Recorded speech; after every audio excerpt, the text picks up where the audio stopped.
So I'm trying to put out a couple of quick videos because I've got a bunch of videos scripted. So we'll start off with the first one. I want to try and see if I can get maybe 2 or 3 knocked out if I can keep them under 20 minutes. So today, this video, obviously by the title, what is the best offering in Dead by Daylight? We're gonna do Killer and Survivor. First off, I want to talk about a couple of things when it comes to this. We are on Kill Your Friends so you can see all of the add-ons. One thing I am not mentioning at all, I'm not going to mention the different tiers of add-ons. That's something I'm not mentioning here. Another thing that's annoying is they don't have like blood point offerings and stuff like that in Kill Your Friends. That's another thing we're not going to mention. Blood point offerings and maps and stuff like that are not going to be mentioned. Sorry. Every killer and every survivor have their own strengths and weaknesses when it comes to maps and stuff like that. As an example, killers will generally favor Laurie's Memorial Institute. For, like, for example, a doctor. The doctor is better on Laurie's Memorial Institute. I don't know why I switched or whatever, but... whereas, survivors are generally going to prefer a map like Haddonfield or the preschool. And then you have specific types of killers. So, for example, Leatherface and Hillbilly generally are going to prefer Coldwind Farms. So we're not really going to focus on that.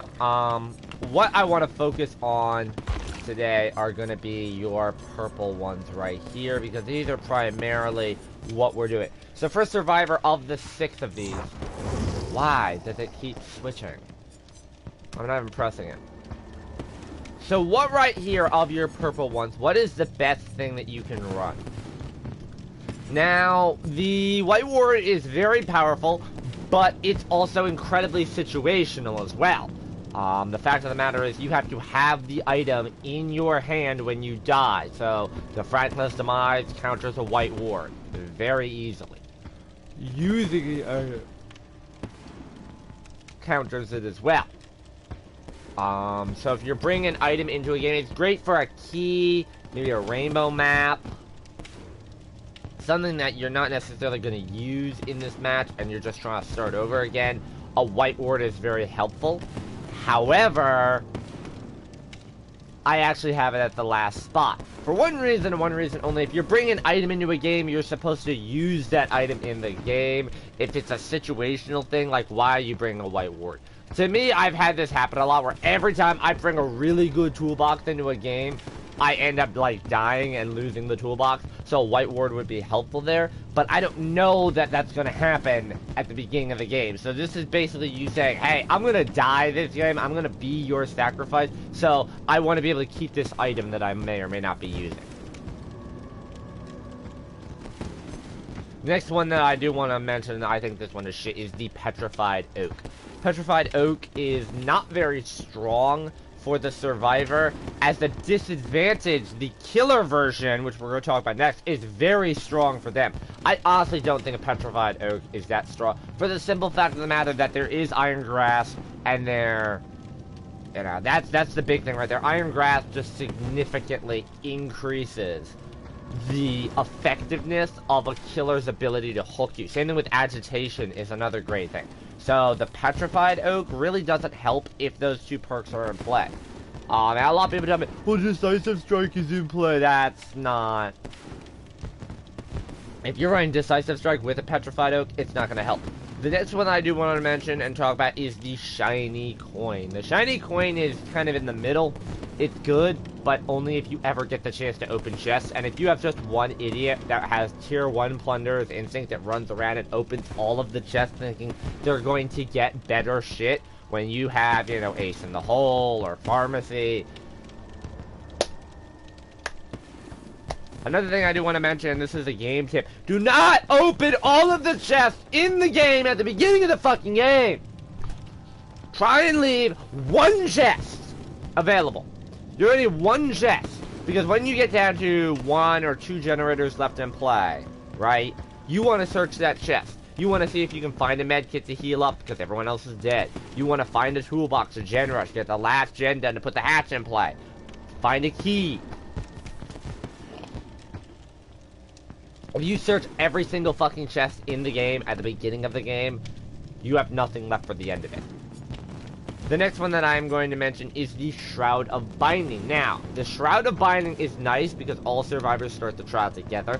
The downside to this add-on is, and I'm calling it an add-on, I'm not calling it an offering, is the fact that all the survivors start the trial together. So the killer finds you, they find them all. At the same time, one of the offerings that I did not mention, Vigo's Shroud / the Shroud of Union, is incredibly stronger. I prefer this because, especially starting the trial that's far away from the killer, you know you can pretty much safely gen rush right at the beginning of the game.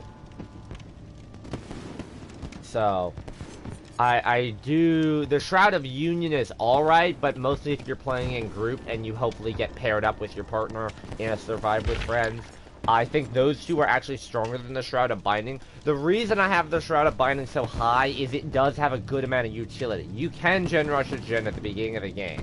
If you've got, 3 people all spawn together and work on a gen and one person maybe goes off on their own. Vigo Jar of Salty Lips, coming in at number 2 for the survivors. It increases the luck of all survivors. What did that mean? Probably nothing. Like, more than likely, most people use it and they're like, okay, I'm gonna try and get off the hook. The chances of you getting off the hook are still slim to none. Like, if you're planning on running Vigo's Jar of Salty Lips with Slippery Meat, go ahead. It's not that strong. I do think that the Murky Regent greatly thickens the Dark Mist. I am of the firm belief, that thickening the Dark Mist helps the survivors more than the killer. The killer wants to lessen the Dark Mist. The survivors want to thicken it. This is probably one of the best offerings in the game. You don't know how many killers I can juke with Mist. I honestly think that this is probably one of the strongest add-ons you can run. Now, at the end of the day, I have this as the best offering in the game. Is it really, though, for survivors? You might be better off with a map offering. You might be better off with that Bloodpoint offering. Bloody Party streamers are great. Go get them, Tiger. But, I don't know. I just think Murky Regent offers more survivability. Now we're going to go to Killer, and we are going to talk about the Killer offerings. And again, everything that I held before is still implied. We are not talking about maps, and we are not talking about Bloodpoint offerings. So what did that leave us with? Shroud of Separation.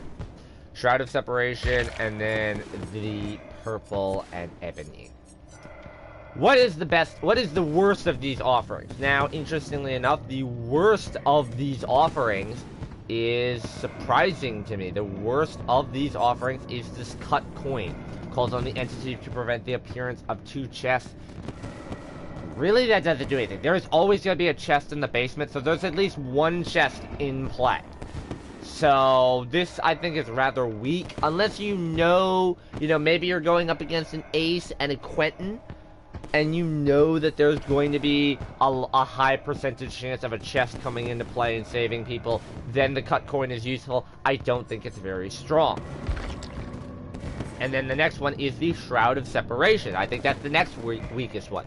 I mean, whether the survivors are together or apart depends on your style of killer. A Shroud of Separation is counterintuitive on a Leatherface, but on a killer like Mike, it may be more advantageous. Depends on how you like to play your Mike. Same thing with, the nurse likes to have people separated, less people, focus down and chase down one person. Whereas Legion wants the survivors together. So I think this is a bit counterintuitive. And if all 4 of the survivors are all separated and they're all spawned right next to a generator before you find somebody, you've got 4 generators done. So this can backfire tremendously. I've seen it happen.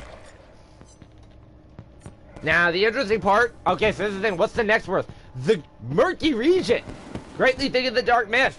It's shit. They don't have a greatly lessen the Dark Mist. If they had that, it would be worse. And I have this a little bit higher up because there are some killers, like Mike, that can play around the Dark Mist. Another one that can play around it pretty well is Spirit. So I don't necessarily think that this is a bad thing for Killer, but it's certainly not their best. So the interesting thing is, the 2 worst add-ons that I had for Survivor are actually 2 of the 3 best for Killer. And I'm going to put the Putrid Oak. This is to considerably decrease the distance between spawning. I'm going to put this one next.